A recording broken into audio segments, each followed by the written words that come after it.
مبروك يا كيمو. شكرا شكرا شكرا شكرا.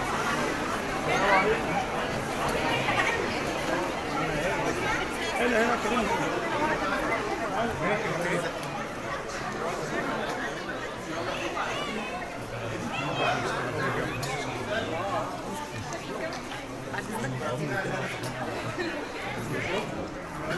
هتسلكوا كده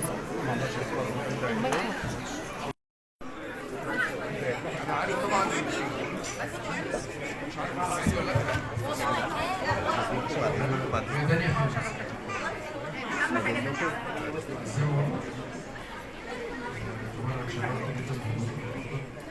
عارف في اصدقائي الصحفيين جديد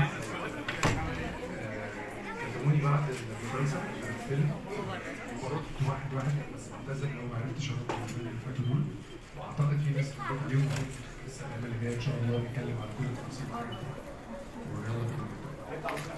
كريم، يعني شهر فبراير نقدر نقول ان هو شهر الحظ بالنسبه لك. اولا انا حسين الجندي مراسل انسايدر بالعربي قناه دبي. بنقول لك طبعا مبروك على الثلاث حاجات مختلفه، سواء مسلسل او فيلم او مملكه الموت روايه. بس اكيد ورا ثلاث حاجات ونجاحات في شهر فبراير، اكيد شهر فبراير ده بالنسبه لك هيكون حاجه بعد كده مهمه بالنسبه لك. تاني حاجه اكيد كان في صعوبات شديده بالنسبه لك عشان تقدم ثلاث حاجات وانواع مختلفه من الفنون يعني.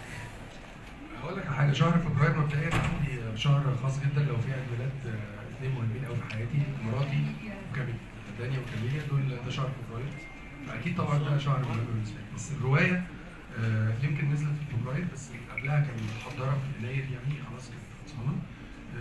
الفيلم نزل في يناير والمسلسل نزل في يناير، فبقى سؤالك ليناير. لا ما هو يعني النجاح بقى خدناه، والعرض الخاص حضرناه برضو كان الحمد لله. لا يعني انا ما بحسبهاش في شهور وكده، هو ربنا، انا بقول ان ربنا بيعمل اعظم سيناريو للانسان مهما انت كنت. يعني انا الفيلم مخلصه بقالي فتره كبيره، بصوره بقالي 3 سنين الفيلم، والمسلسل المفروض كان ينزل رمضان اللي فات وحصل ظروف اتاخرنا فاتاجل، والروايه ما كناش متفقين لسه على ميعاد نزول قبل. سبحان الله ان ربنا يريد ان الثلاثه ينزلوا في نفس الوقت، فهو السيناريو اللي عمله هو السيناريست الاعظم يعني. بس هي جمله طبعا مش قصدي حاجه وحشه، ايوه حاجه اعلى يعني. بالله عليك يا سود. اخر سؤال.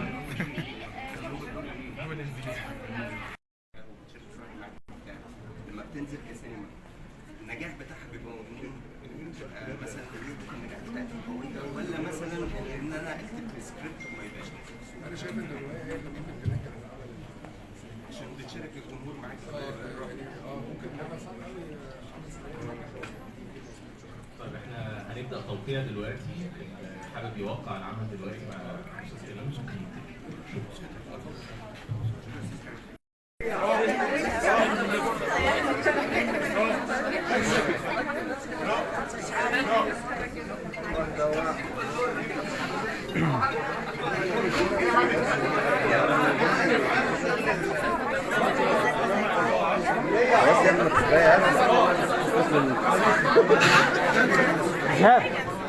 زياد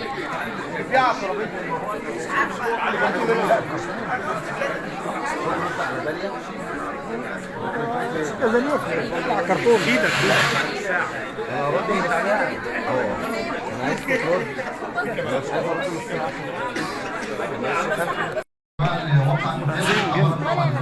فاكرك احمد. ترجع بالخبرة عامل ايه؟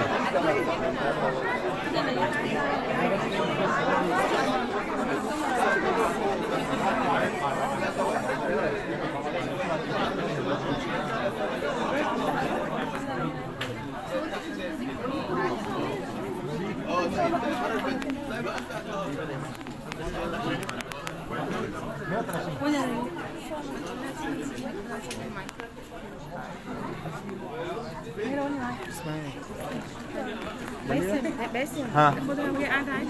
يس اهو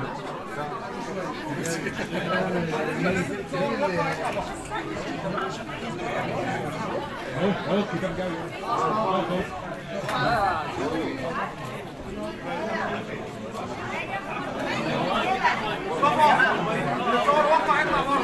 يا جماعه التوقيع الموقع اللي بتاعي 12 قرار بعض عشان نقدم مكان المكان. بعد اذن السبب